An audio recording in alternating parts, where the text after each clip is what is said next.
Udinese resmi melepas Jaka Bijol ke Leeds United dengan harga 22 juta euro dan langsung mengincar Jai Idzes sebagai pengganti.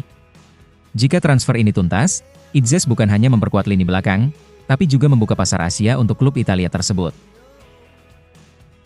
Media Tiongkok menyindir tajam lonjakan performa timnas Indonesia yang dinilai terlalu bergantung pada pemain naturalisasi asal Belanda.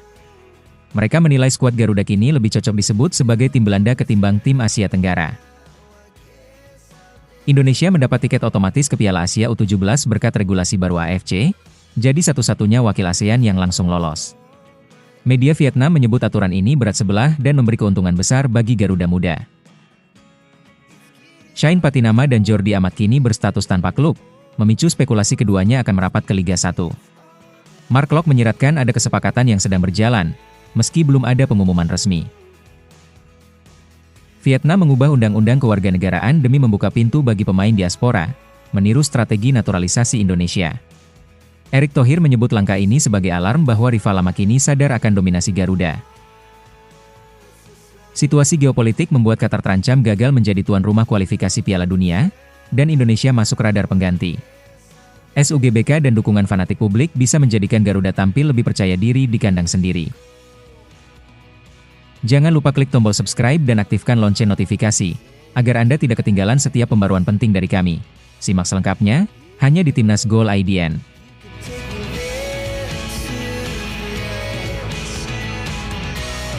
Udinese tengah membuat gebrakan besar di bursa transfer musim panas ini. Klub asal Italia tersebut resmi melepas bek andalannya, Jaka Bijol, ke Leeds United yang sedang membangun kembali skuad demi promosi ke Liga Premier Inggris. Transfer ini bukan sekadar perpindahan pemain, tetapi juga suntikan dana besar bagi Udinese.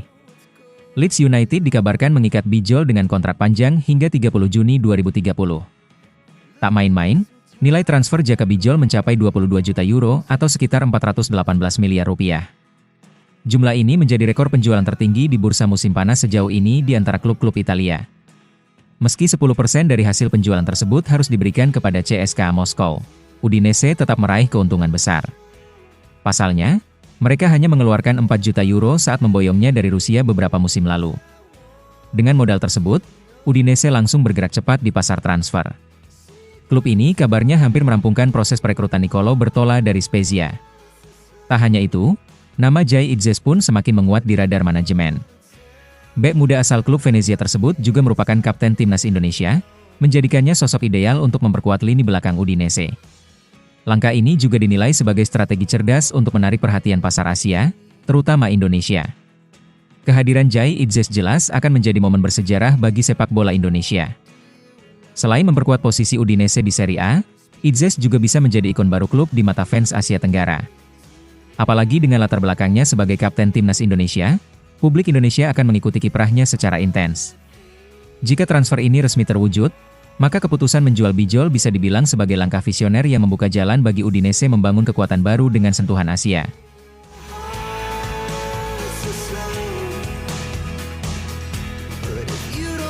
Komentar pedas datang dari media asal Tiongkok yang menyoroti kiprah impresif timnas Indonesia di kancah internasional. Dalam laporan terbaru mereka, timnas Garuda disebut sudah tak pantas lagi menyandang label sebagai tim Asia Tenggara. Alasannya cukup jelas, skema naturalisasi pemain yang sangat agresif dan terstruktur di bawah kendali PSSI.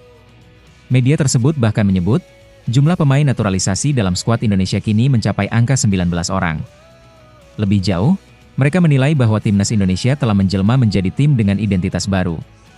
Mereka menyindir dengan mengatakan bahwa skuad asuhan Patrick Kluivert itu lebih layak disebut sebagai tim Belanda karena sebagian besar pemain naturalisasi berasal dari negara tersebut.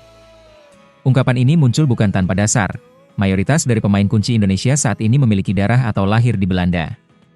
Media Cina tersebut juga menggarisbawahi bahwa langkah ini bukan hanya sekadar eksperimen, tetapi strategi matang untuk mendongkrak kualitas tim nasional.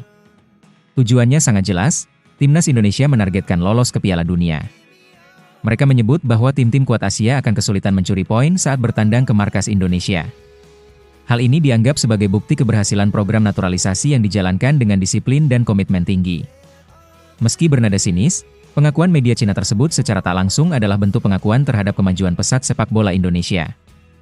Transformasi dari tim regional menjadi tim yang diperhitungkan di level Asia adalah proses panjang, yang kini mulai terlihat hasilnya. Kritik soal identitas memang tak terelakkan, Namun realitas di lapangan menunjukkan bahwa Indonesia kini berada di jalur yang berbeda.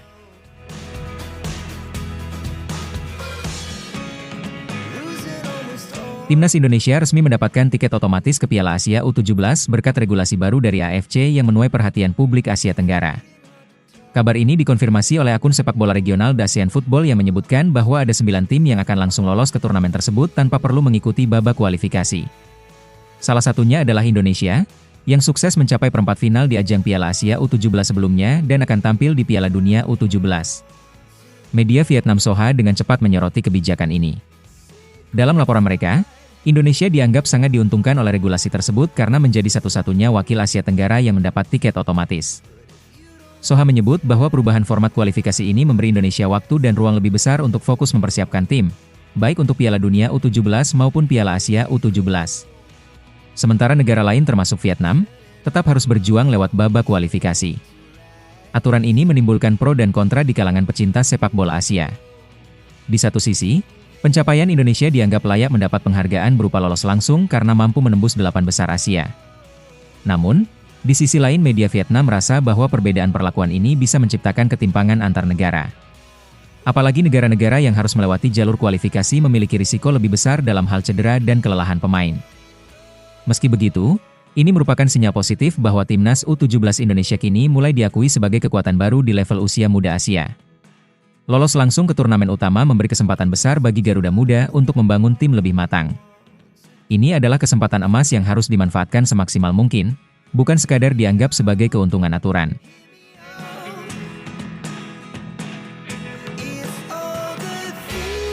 Drama transfer pemain naturalisasi timnas Indonesia semakin menarik untuk disimak, khususnya menyangkut Shane Patinama dan Jordi Amat. Dua nama ini tengah berada di tengah sorotan karena keduanya kini berstatus tanpa klub. Shane Patinama resmi dilepas KAS Eupen bahkan sebelum musim berakhir, sementara Jordi Amat mengakhiri kontraknya dengan Johor Darul Ta'zim setelah 3 musim membela raksasa Malaysia tersebut. Kondisi ini langsung memancing spekulasi soal kemungkinan keduanya berlabuh di Liga 1. Klok mengungkap bahwa ia dan Patinama berada di bawah manajemen agensi yang sama, dan membenarkan bahwa sahabatnya itu telah menandatangani kontrak baru. Namun, Klok dengan tegas menyebut bahwa klub tersebut bukanlah Persib Bandung. Meski tidak menyebut nama tim, pernyataan ini cukup untuk mematahkan rumor yang menyebut Patinama akan bergabung dengan Maung Bandung.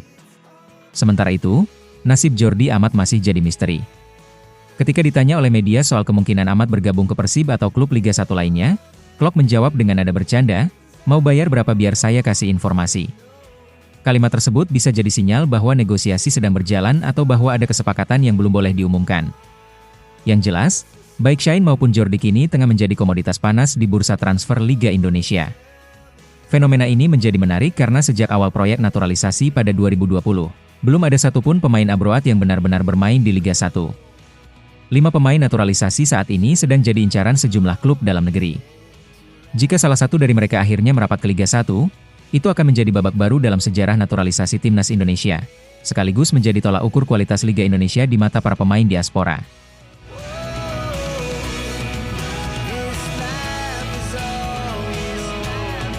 Persaingan panas di level Asia Tenggara memasuki babak baru, kali ini dengan Vietnam yang resmi merevisi undang-undang kewarganegaraannya. Tujuannya jelas, membuka jalan bagi para pemain diaspora keturunan Vietnam di luar negeri untuk bergabung memperkuat tim nasional. Langkah ini langsung dikaitkan dengan kebangkitan timnas Indonesia yang sedang naik daun berkat program naturalisasi besar-besaran. Media Vietnam sendiri menyebut ini sebagai momen bersejarah sekaligus sinyal bahaya bagi rival regional.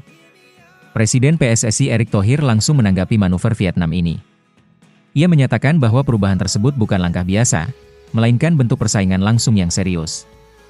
Vietnam, yang selama ini dikenal kuat dalam pembinaan lokal, kini mulai membuka mata terhadap kekuatan diaspora seperti yang dilakukan Indonesia. Media Vietnam menyebut transformasi ini sebagai bentuk respon keras terhadap dominasi baru Indonesia di kancah ASEAN. Namun, Erick Thohir mengingatkan bahwa naturalisasi bukan satu-satunya jawaban untuk membangun tim nasional yang kuat.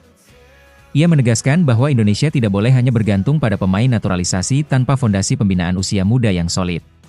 PSSI pun kini sedang mengarahkan fokusnya ke pembenahan sistem pembinaan pemain muda agar Indonesia punya prestasi yang tidak hanya bersifat instan, tetapi juga berkelanjutan. Situasi ini menandai fase baru rivalitas antara Indonesia dan Vietnam. Jika sebelumnya rivalitas hanya terjadi di lapangan hijau, kini strategi kebijakan negara pun menjadi bagian dari persaingan.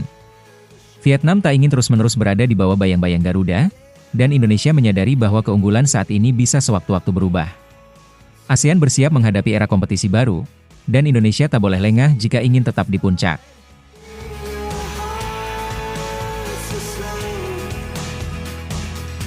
Situasi geopolitik di Timur Tengah kembali jadi sorotan, khususnya di Qatar yang selama ini dikenal sebagai pusat penyelenggaraan event olahraga dunia.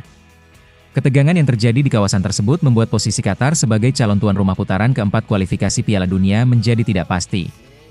AFC pun dikabarkan tengah mempertimbangkan pemindahan venue ke negara lain yang lebih stabil dan aman secara politik, demi kelancaran jalannya turnamen. Tak hanya Asia, kekhawatiran juga merambat ke Amerika Utara. Amerika Serikat, Kanada, dan Meksiko yang ditetapkan sebagai tuan rumah Piala Dunia oleh FIFA turut menghadapi tantangan politik dan keamanan. Jika skenario terburuk benar-benar terjadi, bukan tidak mungkin FIFA mencari alternatif tuan rumah yang siap secara infrastruktur dan situasi domestik. Indonesia pun disebut-sebut sebagai salah satu opsi potensial dalam skenario darurat ini. Indonesia memiliki alasan kuat untuk dilirik sebagai kandidat pengganti. Stadion utama Gelora Bung Karno telah terbukti mumpuni dalam menggelar pertandingan internasional berskala besar. Antusiasme supporter Merah Putih juga menjadi nilai tambah besar. Jika skenario ini terwujud, maka timnas Indonesia bukan hanya mendapat dukungan masif dari publik sendiri, tetapi juga bisa tampil lebih percaya diri menghadapi lawan tangguh dari Asia di kandang sendiri. Lebih dari sekadar keuntungan sepak bola, menjadi tuan rumah akan memberikan dampak luas bagi Indonesia. Mulai dari sektor pariwisata, perhotelan, transportasi, hingga promosi global akan mendapatkan manfaat besar. Pemerintah dan PSSI pun disebut-sebut tengah memantau situasi dan bersiap jika peluang tersebut benar-benar terbuka. Jika benar SUGBK jadi saksi sejarah Indonesia tampil di kualifikasi atau bahkan Piala Dunia, maka ini bisa menjadi titik balik besar dalam sejarah sepak bola nasional.